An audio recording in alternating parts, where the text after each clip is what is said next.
Graduate करता है पर नौकरी नहीं मिलती, परेशान होता है, नशा करने लग जाता है। माता पिता इस यातना को देख देख के रोज कुंठित होते हैं। सही है कि गलत? तो 2 करोड़ रोजगार की बात की थी। फिर उन्होंने कहा काला धन, स्विस बैंक, 15 लाख, गांधी परिवार, याद है ना आपको? अरे है या नहीं? मोदी जी की बीजेपी की बात है।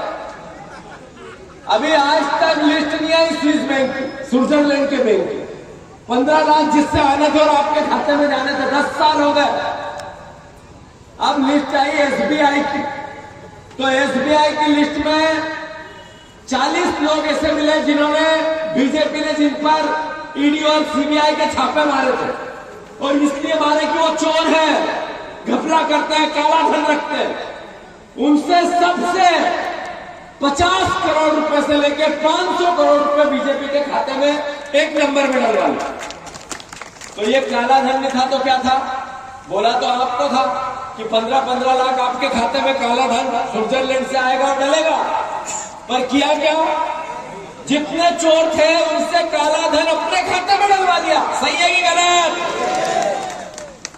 फिर 2000 कंपनियों को टेंडर दिए, अलग अलग रोड बनाने के, एयरपोर्ट बनाने के, एरोड्रोम बनाने के, फिर स्टेशन बनाने के, अलग अलग क्षेत्र में, रक्षा के क्षेत्र में, कृषि के क्षेत्र में, परिवहन के क्षेत्र में कई टेंडर हुए। सारी कंपनियों से टेंडर देने से पहले या देने के बाद 1,000 करोड़ रुपए तक बीजेपी ने अपने खाते में डलवा दिया। ये रिश्वत नहीं है, करप्शन नहीं है तो क्या है या नहीं है? जरा आवाज लाओ, जवान लाओ, बोलते सीखो, तभी बीजेपी से मुकाबला होगा। और इधर भी तुम भी बोलते सीखो। फिर नरेंद्र मोदी जी ने एक ऐसी कंपनी जिसके पास सिर्फ 180 करोड़ रुपए की इनकम थी, उससे 1100 करोड़ चंदा ले लिया, एक नंबर। आप लोगों ने देखा वैक्सीन जब कोविड आया था तो नरेंद्र मोदी टीवी, हम टीवी घर में से बाहर तो जाते नहीं थे, घर में ही रहते थे, और सारी टीवी मरने वालों को नहीं बताती थी, मोदी जी को बताती थी। सही है कि गलत? तो जो टीवी पे दिखा वो हमने देखा। मोदी जी ने कोविड के बाद पहला देश भारत बना, वैक्सीन जिसने निर्मित इजाद, उस वैक्सीन के मालिक को मोदी जी उसकी फैक्ट्री में गए, फिर उसके घर गए, उससे मिले, फिर ऐसे यूं खड़ा किया और उससे बातें की। और टीवी ने कहा देश के प्रधानमंत्री ने वैक्सीन के निर्माण के लिए ऐसा किया, विश्व को ये वो फलाना ढंका। सही है कि गलत? उस वैक्सीन के मालिक से 50 करोड़ रुपए पहले अपने खाते में, बीजेपी के खाते में डलवा लिए। ये रिश्वत नहीं थी तो क्या थी? अरे रिश्वत थी कि नहीं थी? बोलते सीखो, बोलते सीखो। फिर नरेंद्र मोदी जी ने उस वैक्सीन की कंपनी जिससे पैसे लेकर उसको सारी परमिशन दी, फोटो सेशन करवाया, उसी कंपनी की वैक्सीन लग लग के कई लोग चलते चलते गिरने लगे, मरने लगे, अटैक आने लगा, 30-30 साल के बच्चों को अटैक आने लगा। ये आप वीडियो देखते हो नहीं देखते?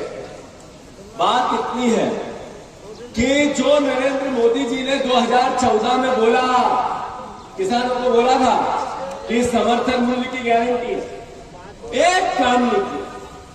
फिर उन्होंने 2023, जब आपने वीडियो देखे होंगे जब मैं बोलता था गेहूं और धान के दाम दो, चुनाव पहले देखे, इधर आते थे नहीं आते थे। मैं विधानसभा में चिल्ला के मैंने एक बार कहा कि किसान की जब बात आए तो राजनीतिक विचार नहीं आ सकता, जब खेती की बात आए तो पार्टी बीच में नहीं आ सकती है, ये तेरा मेरा नहीं हो सकता है, कांग्रेस बीजेपी नहीं हो सकती। किसान एक देशभक्ति का ऐसा प्रतीक है, जैसे किसी देश में, हमारे देश में सैनिक जो गांव में सेना में रहता है और देश की रक्षा सीमा पे करता है, उसका जितना हम सम्मान करते हैं उतना ही सम्मान किसान का होना चाहिए, राजनीति से ऊपर उठ के होना चाहिए। हम सर्वसम्मति से, शिवराज जी बैठे थे सामने, हिना भी थी, सर्वसम्मति से हम ये प्रस्ताव पास करें कि 3,000 रुपया कुंटल किसानों के गेहूं का दाम हो और 3,000 रुपया कुंटल ही किसानों के धान का दाम। मध्य प्रदेश में 2 फसलें सबसे ज्यादा होती है, धान और गेहूं। कम से कम हम शुरुआत करें।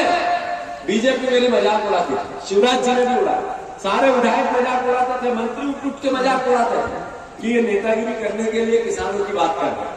पर अंदर अंदर भारतीय जनता पार्टी और शिवराज सिंह चौहान डरते थे कि ये जीतू पटवारी की बात नहीं है, हर किसान के बेटे और परिवार की बात है।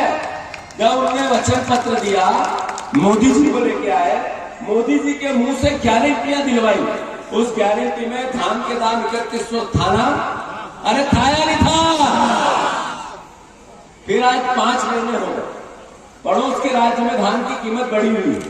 हमारे यहाँ धान की कीमत खेती किसान को पूरे ही नहीं, लागत निकले ही नहीं। जो खरीफ की फसल, दूसरी फसल धान की आती है, वो 1200 में बेचनी पड़ती है। सही है गलत? अरे सही है कि गलत? बोलते रहो, बोलोगे तो अंदर मन में सुदृढ़ता आएगी। रबी की फसल तो मैं आप सबसे अनुरोध करता हूं कि धान के दाम बीजेपी के किसान के भी है, भारतीय जनता पार्टी के कार्यकर्ता के भी है, उस विचार को मानने वाले के भी है। अगर ये बढ़ेंगे तो उसको भी फायदा होगा, और अगर नहीं बढ़ा तो उसको भी नुकसान होगा।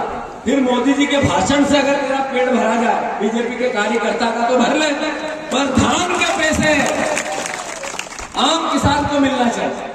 तो मैं एक आइडिया देता हूं, बीजेपी के लोग प्रचार करना आना चालू हुए नहीं हुए? हो गए। भाभी कहां धान लो? ये एक मुट्ठी धान लो। कैसे?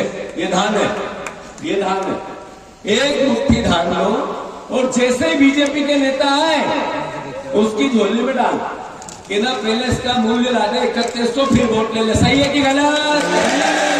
जरा एक काका इधर आओ, आप बीजेपी के नेता बन जाओ। आओ, तू आजा, तू आजा।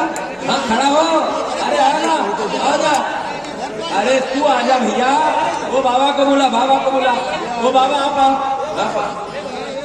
दादा इधर आओ।